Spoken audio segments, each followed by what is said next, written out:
একদিকে শীতের লাউয়ের জন্য লাউ চারা বসিয়ে দিলাম, আর আরেকদিকে শীতের লাউ প্রস্তুতও হয়ে গিয়েছে।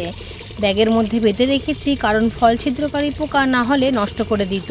দু সাইডে দুটো লাউ হয়েছে, আর লাউগুলো যথেষ্ট সুন্দর হয়েছে, দারুণ সুন্দর গ্রোথ নিয়েছে, আর একেবারে ফ্রেশ। এটা আর একটু বড় হবে, তারপর তুলে নেব।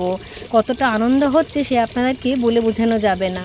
বৃষ্টির মধ্যে প্রস্তুত হয়ে গিয়েছিল এই লাউ চারাটি। প্রচুর বৃষ্টির জল খেয়েছে, সেই জন্য ততটা বেশি খাবার দেবার প্রয়োজনও হয়নি। এই কটা দিন হলো আমি সর্ষের খোল জল দিয়েছিলাম, তাতেই কিন্তু এত সুন্দর লাউ হয়েছে গাছে।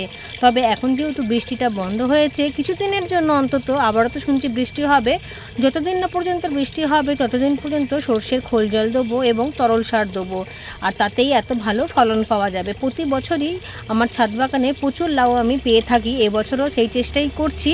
আরও নতুন নতুন গাছ বসিয়েছি, সেটা থেকেও খুব তাড়াতাড়ি ফলন চলে আসবে লাউয়ের।